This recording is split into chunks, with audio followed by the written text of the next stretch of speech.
Bonjour à tous, j'espère que vous allez bien. Lui c'est Tito, tu dis bonjour Tito? Tito, tu dis bonjour?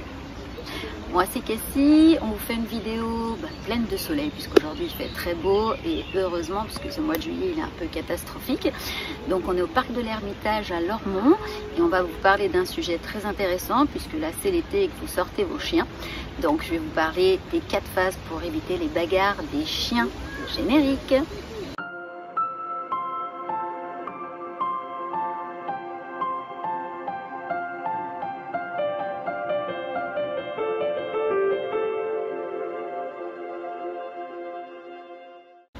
Il y a mon petit Tito qui s'est mis là, allons, tranquille, on est bien avec le petit cours d'eau derrière, c'est très agréable. Alors, donc la première phase, il y a 4 phases. La première phase, c'est qu'est-ce qui déclenche les bagarres entre chiens. Donc ça peut être un problème de sociabilisation. Ça peut être, donc souvent même, c'est lié au maître. Puisque au départ, il faut savoir qu'un chien, il est forcément sociabilisé. Quand il est bébé, il est avec ses frères et sœurs, il est forcément sociabilisé. Donc il suffit de garder la même conduite et de l'éduquer de la même façon en continuité. S'il y a eu une coupure et que parfois le maître n'est pas très sociable, eh bien le chien devient un petit peu pareil. Donc ça peut être une des causes. Ça peut être aussi, et ça c'est très récurrent, une chienne en chaleur. Donc 2 chiens se battent pour une chienne en chaleur. Attention, on va avoir un train qui va passer. Non, ça va, c'est un avion. Ensuite, ça peut être lié à un problème physique chez votre chien. Que votre chien, il a une douleur quelque part ou un mal-être, il est malade, quoi, il n'est pas bien. Donc ça le rend irritable, comme chez les humains également. Ça peut être aussi son âge vieillissant. Plus on vieillit, plus on est irritable également. Donc en règle générale, quand votre chien vieillit un petit peu, il est un peu moins joueur. Ça peut être également une balle ou un jouet. Donc comme des enfants qui se partagent un même jouet et qui se battent pour un même jouet, ça c'est la même chose. Donc ça peut être cette cause-là. Ça peut être également un chien qui est la cause, ça peut être la laisse. Donc quand il y a quelqu'un qui croise un chien en liberté et qui tient son chien en laisse, ils ont tendance à retenir le chien comme ça. Donc non, mettez du mou sur votre laisse, puisque l'idéal c'est que 2 chiens se côtoient sans laisse, puisqu'ils vont se renifler les fesses. Ensuite, ça peut être quand un chien vient chez vous, à la maison. Donc comme votre chien, pour lui, il est sur son territoire, il est chez lui, il va protéger un petit peu sa maison. Ce qu'il faut savoir aussi, c'est que les mâles ont plus tendance à se battre que les femelles. Mais par contre, si les femelles se battent, en règle générale, elles ont tendance à faire plus de dégâts que les mâles. Elles sont un peu plus violentes. On va voir maintenant comment éviter une bagarre entre 2 chiens. Donc on l'a vu ensemble, la cause principale c'est la sociabilité du chien qui est donc liée à la sociabilité du maître. Donc ce qu'il faut absolument c'est que le maître sociabilise son chien ou re-sociabilise surtout son chien. Donc par l'intermédiaire de promenades avec des congénères. Donc il faut au moins une fois par jour, 20 minutes ou 30 minutes, que votre chien puisse côtoyer un ou plusieurs autres chiens. Donc ce qui permettra d'améliorer ce côté insociable que vous avez malheureusement sans le vouloir. On a le droit d'être réservé, timide, tout ça. Mais votre chien, lui, il a besoin d'être sociable pour pouvoir jouer avec ses congénères.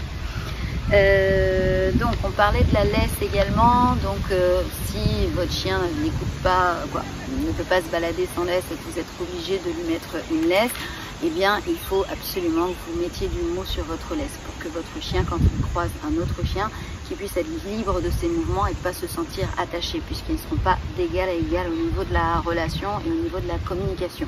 Donc mettez du mou. Si il est cool avec l'autre chien et qu'il ne se sauve pas trop, carrément lâchez-le, comme ça les 2 chiens peuvent discuter ensemble d'égal à égal. On parlait également des autres chiens quand ils viennent chez vous à la maison. Donc en fait, chez vous, c'est chez vous en tant qu'humain, c'est pas chez votre chien, même si pour lui c'est chez lui. C'est vous le chef de meute, c'est pas votre chien.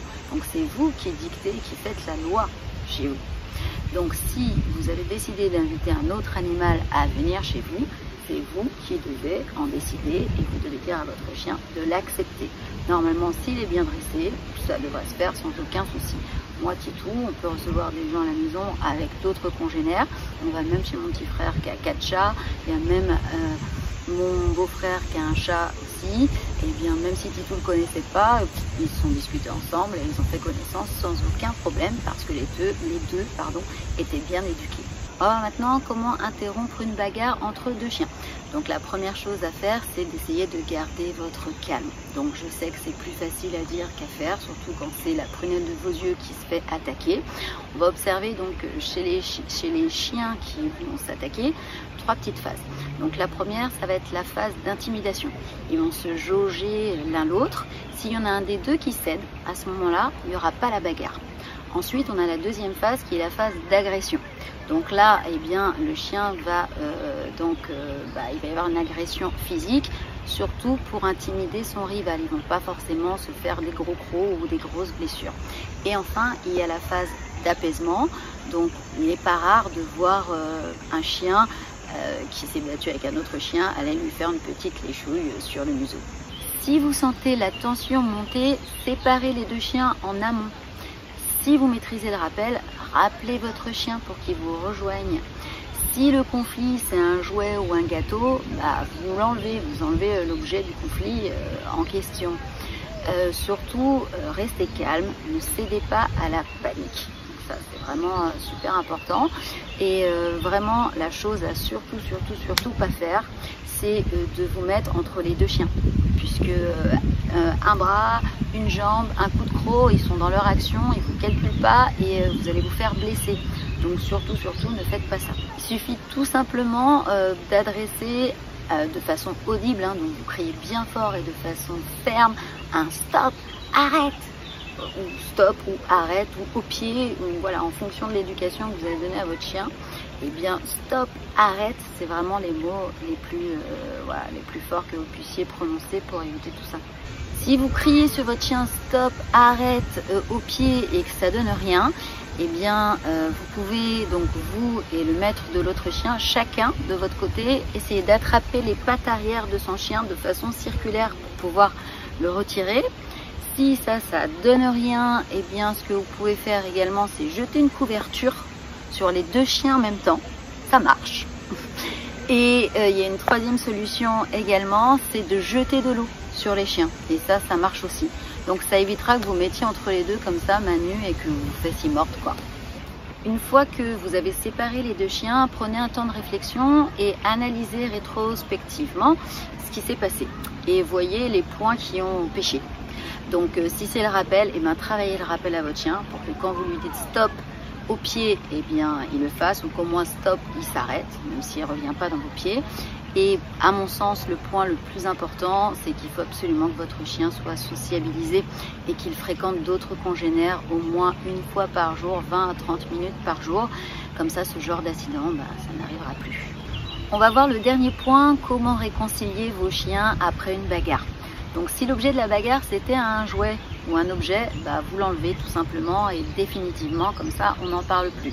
Si la bagarre était liée à un territoire de l'un ou de l'autre, vous les réconciliez sur un terrain neutre, comme deux humains. On ne va pas dans l'appart de l'un ou dans la maison de l'autre, mais on va aller dans un café ou dans un bar sur un terrain neutre pour se réconcilier.